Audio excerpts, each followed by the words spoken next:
So Marcus, when you and I met on air last week, one of the things that hit me is that you spoke about being born and raised and trained in Jamaica, right? Now, why is that important? So first of all, tell everybody who you are. Sure.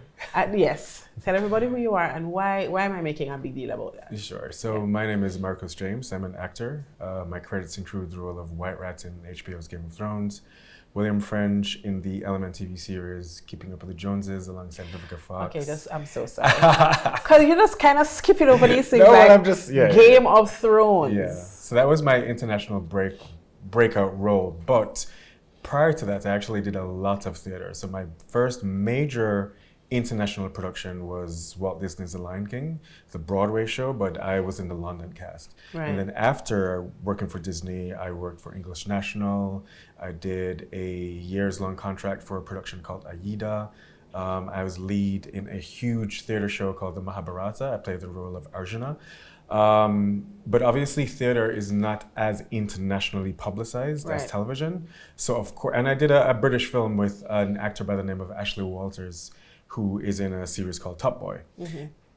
But of course, Game of Thrones is arguably the biggest television show to ever have existed. Right. So, booking a guest star role in that and debuting in the opening episode of the 5th season, you couldn't ask for a better international start. So obviously, I get the feeling that no matter what role I do, people will always refer to me as White Rat from Game of Thrones. Do you know what I mean? So I'm happy with that. Yeah. Okay.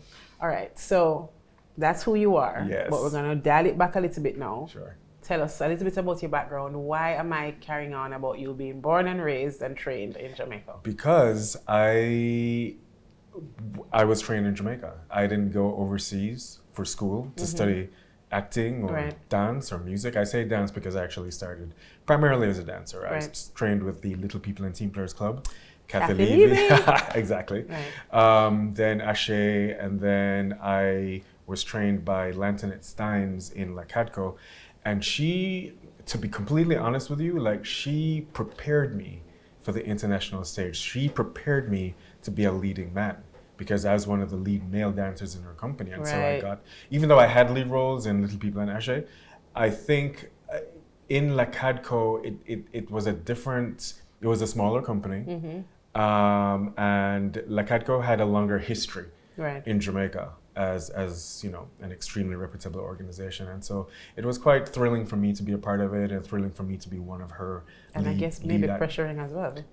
A lot of pressure, a lot of pressure. But by the time I got to Lantoinette, I was ready to take on the challenge of becoming a leading man, and from there I developed a lot of confidence. I didn't realize how solid my training was until I got to England.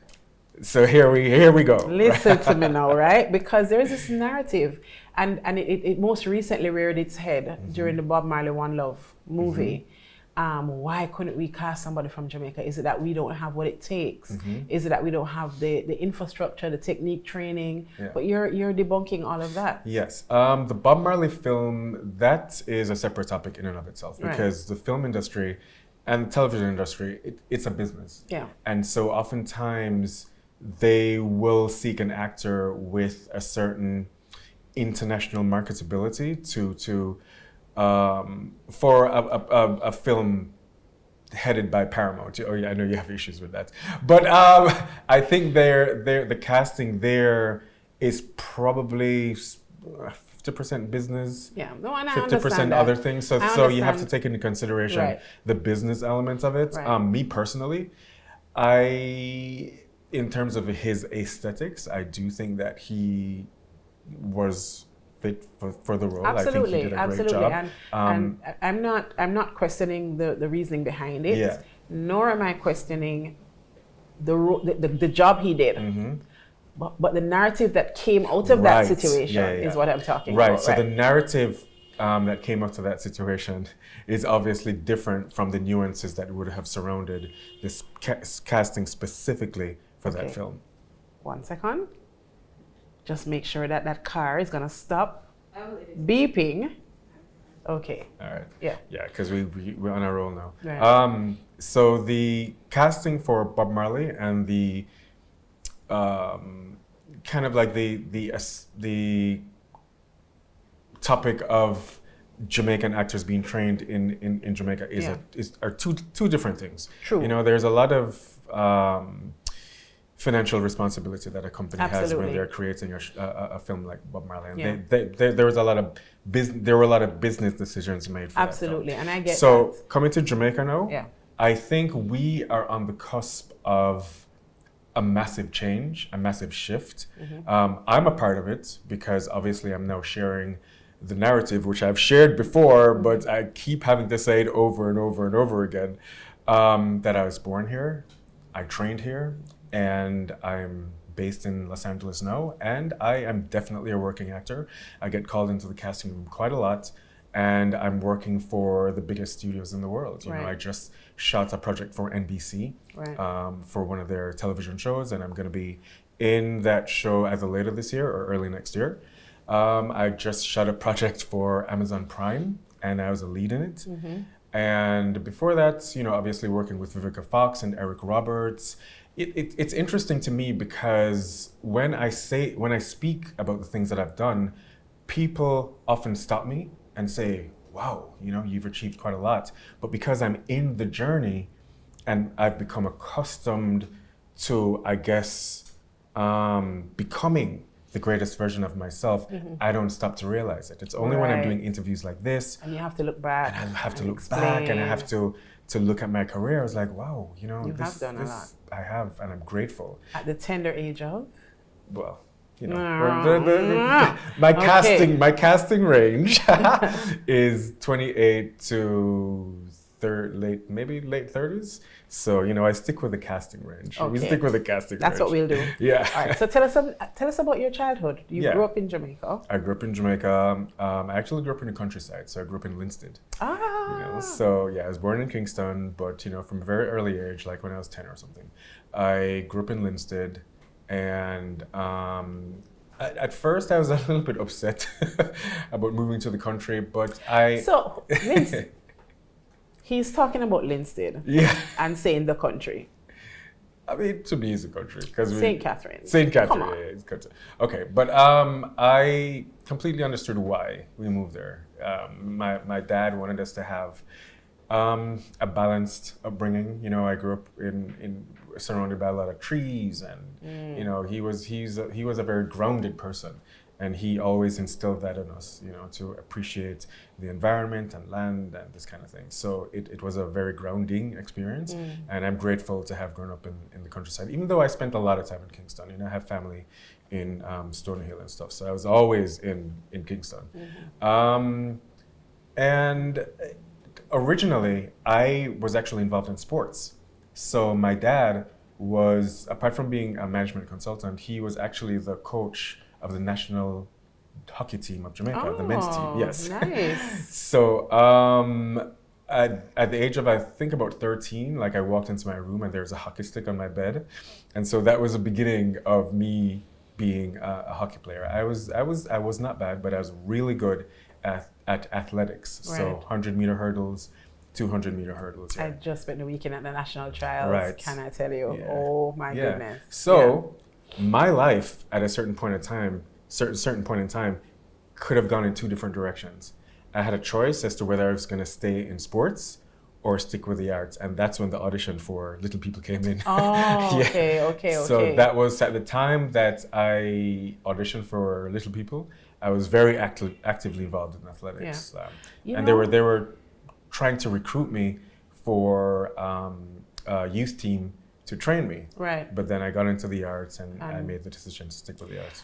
I really appreciate that approach that your dad has, because this kind of narrow-minded approach that a lot of parents have to what constitutes worthwhile activities and what constitutes a viable career. And here he is moving you out of Kingston so that you can be in having that kind of balance, involving you in sports and arts so that you can have that kind of balance, and then obviously clearly supporting your choice. Yeah, and my mom as well, you know, extremely supportive parents. Yeah. Even if they didn't understand where my interests were going to take me, they were fully supportive. So I'm pretty sure that they, like every other parent in Jamaica, you know, they probably had a little bit of apprehension, you know, about, oh my goodness, you know, he wants to be in the arts, and you know, we just speaking, I guess from their point of view, you know, they probably said, you know, we can see that he's talented, but can he really make money from the arts? And I know my uncle, for sure, he was a doctor, and he had a medical center in Jamaica before he passed away. But he definitely had doubts. But you know when that changed?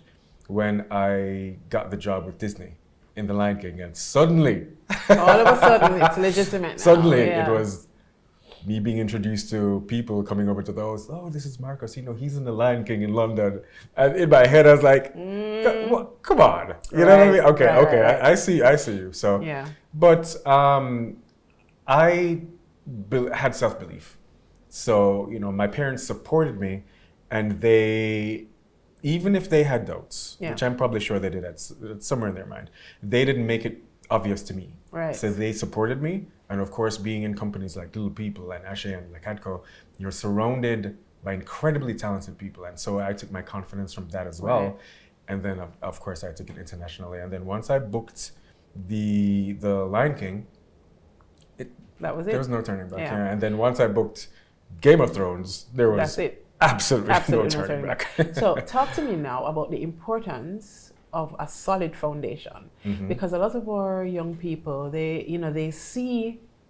don't see the work, the years of Little People, the years of Lakadko. They don't see that. They just know all of a sudden, oh my God, overnight success, and they don't understand the value of putting in the work. You said you spoke about dance, you spoke about theater, you spoke about music, all of the work that you had to put in order to prepare you. I remember, I think it may have been Denzel who said that success is 90% preparation and 10% readiness, just opportunity, taking the opportunity. So talk to us about what it took to get you ready, so that when you walked into that room, they were like, you will have to take it. It took a lot. When I joined Little People, I didn't go into the company, and my life has kind of come full circle, because I joined Little People because I wanted to be on TV. I'm going to be very obvious about that, very blatant. I used to see the people on TV, and I was like, I can do that. You know what I mean? So I joined Little People, and then, then we started with the dance training. I didn't set out to be a dancer. Like, I was in the company, and we started doing the dancing. I was like, oh my God, what is this? When am I going to be on television? That's what I was thinking. But everybody in the company, they were so talented, and coming from a sports background, I was very competitive, and still am. And so I was like, what, do you think he can? In my head, I was like, you think you can do that better than me? And so I stuck with the dancing and stuff like that. And with dancing, I developed a lot of discipline. So my primary teachers were Joseph Robinson to start, Lentonette Stimes. I'm naming them in not in a particular order. Norvan Omaran, Arsenio Andrade, Kathy Gibbon, and there were a few others, but those were the main ones. And with dance, it's quite a physical art form, but it requires you to be extremely disciplined in terms of showing up, in terms of warming up, in terms of stretching, many things. So the elements from dance started to creep into my mind, you know what I mean? And then from there, we also did acting, but I guess because dance required the most training at that time, it was a very dance-centric introduction to the arts. When it moved over to Lakadko, it was only dance with inflections of acting. Then we got to The Lion King, and then after The Lion King contract is really when I started to branch out into, I didn't know where I was going, to be completely honest with you. I was auditioning for quite a few productions, but I already had that discipline and drive from Jamaica. Apart from the discipline that was instilled in me, I also had a vision for seeing how far I could go with the arts. And so I would book something and I'd be like, okay, book something, interesting. Book something more, etc. And so I had a vision. My dad always said, have goals, you have the ultimate vision of yourself. Right. And then you have goals and objectives leading up to that ultimate vision of yourself. And then my mom provided incredible emotional support to go with that. Wonderful. So I had those all that armor around me, even though I didn't have a clear path of where I was going. So we had the discipline, the drive, the vision, even though it was a little bit hazy, but I had goals every step of the way. And the support. And the support, incredible support, Right. but also self-belief. Yeah. You know, self-belief. And with every single job that I booked, I developed more and more confidence. And I mean, for The Lion King, I had about 10 auditions to get into the show, because I started off auditioning for Simba, the understudy. And then I got down to the final 2 for that. And then after getting down to the final 2, they had an audition where they were going to separate us. Now the guy, I found this out afterwards, but the other guy who was already in the show, and so they had a dance call, and he didn't turn up for the dance audition. So by the time I got to the dance audition, that was like a 10th audition. I was like, whatever role I get into, I'm doing this show. And so I killed that dance audition. Wow. So I was cast as a dancer. And I think I auditioned my way out of the Simba understudy, to be completely honest with you. But it doesn't matter. Like, I got into the show, and from there was no turning back. What kind of, you spoke about your mom giving you emotional support, and you spoke about self-belief and 10 auditions. What kind of mental fortitude do you have to go through that process over and over and over? Because I imagine for each potential role, each potential booking, you have to go through this audition process. That's not a walk in the park. I have a story to tell, but I'm going to give you a contrast. So for The Lion King, I did 10 auditions. For Aida, I had 7 auditions, and the first 2 auditions was an obstacle course, because it was, exactly. So it was an extremely physically demanding show. Right. And they called in the actors, and we literally had to do an obstacle course. They had it in a gymnastics gym, so we had to crawl up the rope thing that's attached here. So we had to do that. They timed how quickly we got up and how quickly we got down. We had to do a whole bunch of things. I had to, for that, and I went through all the rounds, and I got in 10 guys, and I'm pretty sure like over hundreds auditioned. And then they whittled us down to 10 warriors. And for that show, I had to learn elements of martial arts, Japanese sword fighting. It was possibly one of, if not along with The Lion King, the most difficult physically show I've ever done in my life. Wow. And I did it twice. We had a 6-month contract and a break, and then this show was so successful that they called us back again. And they hired a Shaolin monk from China to train us. Wow. So I've been through a lot, but the discipline, I think, came from my Jamaican upbringing. I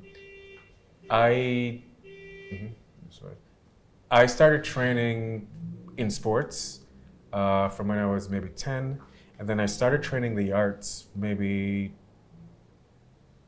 in my teens. So I want to say maybe 14 or thereabouts. So going into the arts, I already had an inkling of discipline and this kind of thing. And then in the arts, the organizations that they created, Little People Actually Lakadgo, had a core element of discipline attached to it. And so I just took those principles internationally, and that was that. And obviously when you marry that with a fighting spirit, which I have inside of me for sure. I'm a Leo. I don't know if that means anything. Where did that fighting spirit come from, apart from you being a Leo? I don't know. I just say it because that's what people attach to whatever. But you could say it's intrinsic, but definitely developed by the environment. Right. I was placed in situations and in organizations that required discipline from an early age. Yes. So I guess being in those situations from an early age is really the deciding factor of many things. When you look at, for example, when gymnasts start training, when tennis players start training, etc., a lot of them start from they're quite young, absolutely. that affects the mentality of the person growing up. So connect me now back to, you said being Jamaican, being raised in Jamaica helped you with having that kind of toughness. Absolutely, because Jamaica has a very special energy. I think Jamaicans, we're like 2.5 million people, and look at what we've achieved globally. Yeah. And so I think the ability to be outstanding is already inherent in our nature. Certainly, the ability to be dramatic, is inherent in us as a people. They're looking at me, but we're gonna ignore them. What I think we need to work on as a society is harnessing that ability to be powerful with the necessity for discipline and self-motivation. Yeah. I think we need to be mindful of projecting the powerful energy that we have as a people in a sustained and controlled manner in a positive direction. I think, if you can imagine it, Jamaica is like this boiling pot of energy just overflowing, but it kind of sometimes goes all over the place. But even with it being all over the place, there's such brilliance. Right. Can you imagine if we just harness, control of the madness and bring it together and be focused with it? And I think that is what I managed to do. I managed to take the power that is inherent in us as a people, and I have learned to control it. Right. And with vision and drive. So your family's in Jamaica still. Mm-hmm. When you left, were you alone? Like, how did you? Oh yes. How did you handle, and at what age, and the mental strength that it takes? I mean, we don't allow. You spoke about emotional support, and unfortunately, we don't allow men to talk about mental health and emotional health and the need for support. And they're supposed to just be tough and man up, whatever. Well, to be honest with you, whatever that means. I was tough and I manned up, but I married that with self-belief and determination. I can't say, ABC, this is how it happened, but I think everything coming together from my childhood just helped to create very early on a person who would be adaptable to international circumstances in terms of the arts, and somebody who had drive and goals and determination, and part of that was probably inherent. Yeah. There are some personality factors that probably lead to the creation of a person. And I probably have those. Right. Already. I probably had them at an early age, and I've developed them over the years. But I want to say that the most difficult part of the industry for me has always been the fact that I have not been consistently with my family. And so I'm going to go into something quite deep right now. So my mom and my dad, they passed away. They passed away in 2021. It's important for me to say that because I'm grateful for all the support that they have given to me, and I feel that I have to continue my journey in honor of their legacy. Wow. And so there's nothing in the industry that compares, one, to being away from my family, and two, that loss. There's absolutely nothing that I could ever face, potentially in life, and certainly in my career, that would ever compare to going that through experience. Yeah. But, right up until their passing, they were extremely supportive. They sat down and watched the first season of Keeping Up with the Joneses, and, pure excitement. But I'm grateful, and that show has taken on an incredible meaning for me, because that is the moment, I think, that allowed them to realize that I would be okay. Okay. So I don't know what that sound is. But that's okay. We're in real life and we're just having this conversation. Wow. Yeah.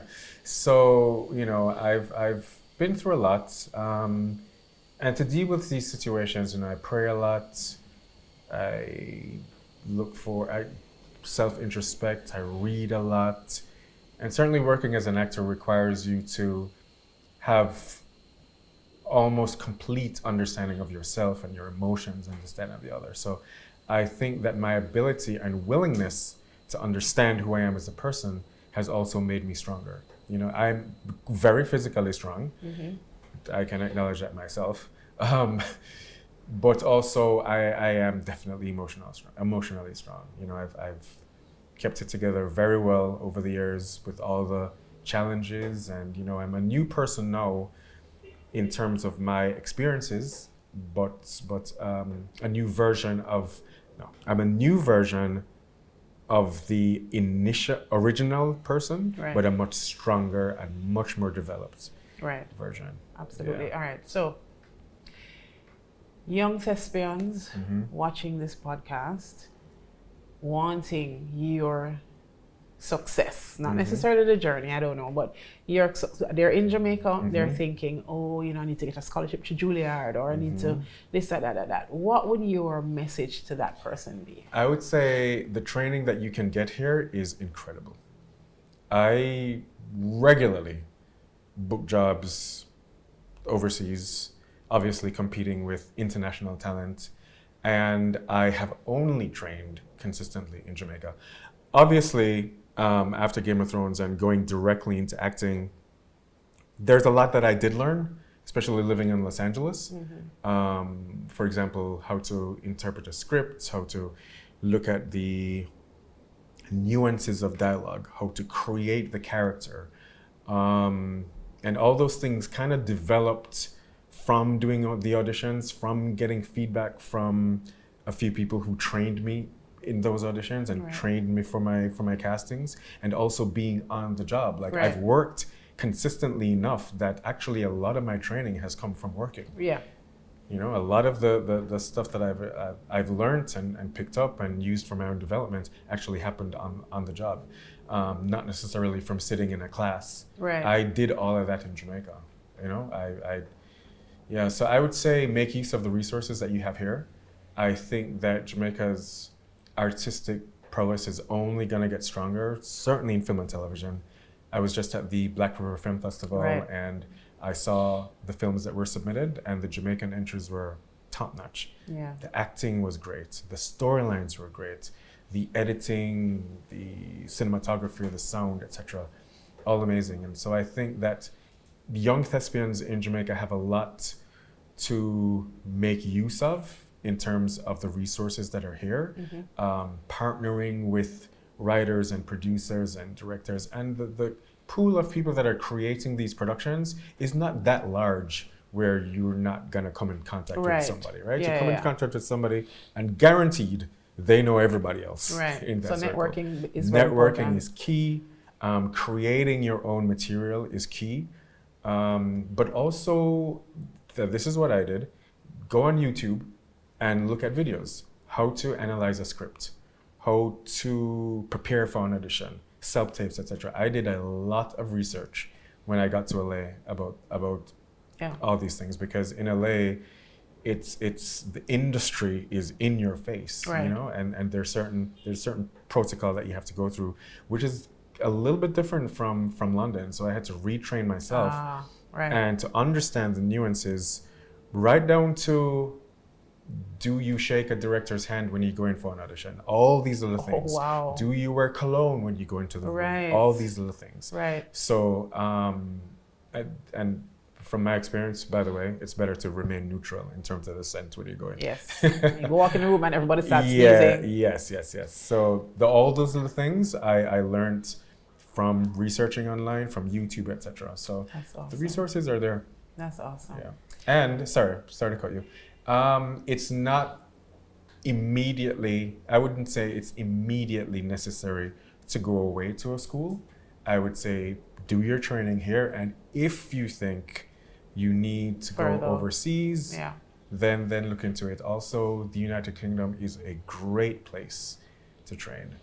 A great place, because there is an immense focus on the actual training and on the arts, instead of the fame aspects. In the US, the training is great, but then you kind of have that monster that you have to cope exactly. With. So there are other places apart from the United States.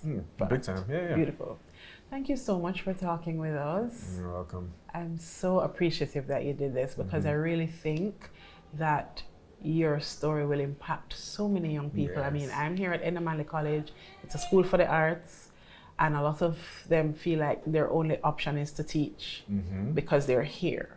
And, you're going to show them that, listen, you can be here and still Absolutely. be successful. But you have to create the vision in your mind first and then decide on the goals that you need to get there. Yeah. And there will be many more opportunities opening up in Jamaica, certainly with film and TV. So they're in a good place. Thank you so much. You're welcome.